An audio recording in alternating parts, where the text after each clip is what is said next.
Good afternoon, folks. I just thought that I would stick my oar in a little bit over this global airlines debacle that seems to be going on. I followed the global airline story for the last couple of years since it was realistically since it was first spoke about. I follow a lot of aviation. I'm not an expert at all. I wouldn't consider myself to be an expert. But one thing that keeps niggling me, I've watched all the videos and comments and that from the people that flew on the flight last Thursday. And I follow a lot of these guys on YouTube and other social media channels, and got a lot of respect for them. But I think we're missing the point.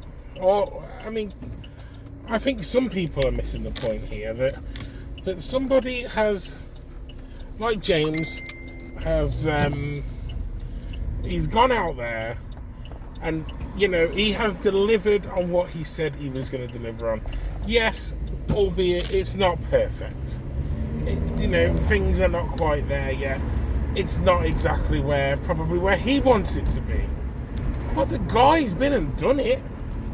How many of us, certainly not me, and certainly, I would say 99% of the population, I can go out there and go, well, I've been and started an airline, and started with one plane. And, yes, you can compare to Richard Branson with his 747, and, but times are different now, and I don't think you can compare that. And I do think it's a very brave and daring and bold move that he's done choosing that particular plane.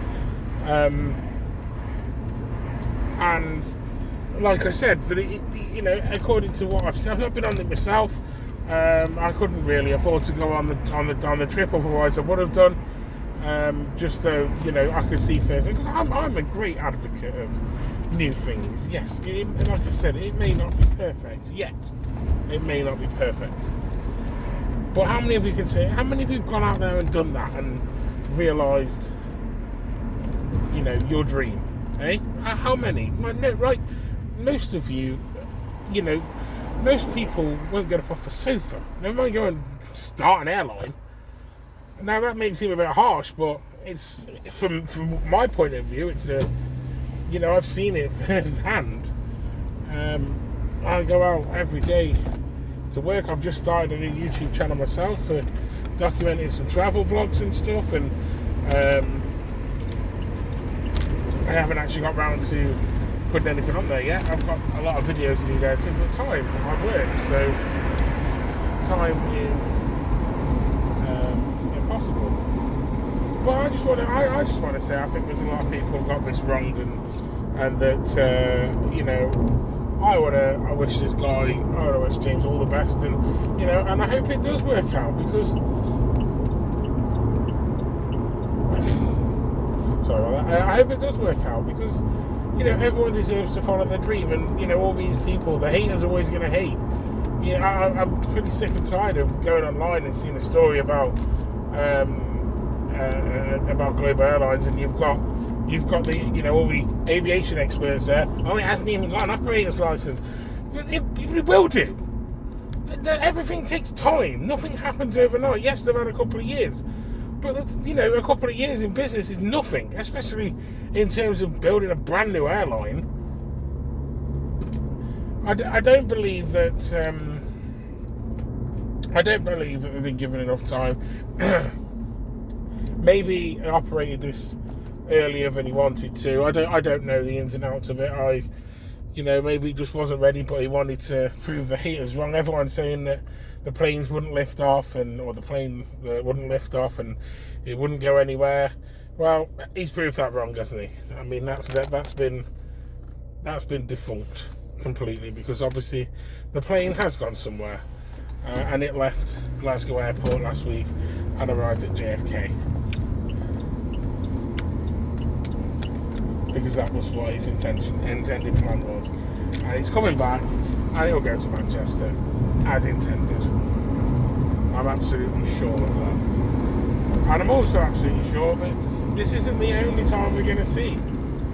This isn't the only time we're going to see global airlines flying, and it's not going to be the only plane we see flying, because I'm quite confident and sure that this is going to grow. Yes, it may be slow. Yes, it might not be what everybody, everybody got their own personal opinion. Everyone wants this, that, and the other. Things have been said. Maybe they haven't delivered on everything. The gaming chairs and the way they describe the cabin interior. But then, how many car manufacturers deliver on when they bring out a concept car and they go, right, but it's going to have this. It's going to be flying by 2020. They're balls. We've not had a flying car yet, and they've all promised it. So, a lot of companies promise more than they deliver. So I think it's very wrong to hold global airlines and James Asquith to account. And I think we need to give them time, we need to give them space, and they can deliver on everything they wanted to deliver on. And I'm sure they will as they go down the line. And they've certainly, got my support. And at some point, I will go on one of the planes, or the plane as soon as I get an opportunity. I'm seeing about maybe if I could do this week and find out Manchester, because I'd love to get my own personal experience of it, but we'll see if that happens or not. But that's all I've got to say on it, and I think for everyone that wants to hate on them, I think unless you've been in that position and you've done this, and you've done or done something similar, then I don't think you can really have anything to say, because how experienced are you to answer that question? But anyway, as I said, that's all I've got to say on it, and I wish Global Airlines and James all the best, and I hope that things succeed in the way you expect them to.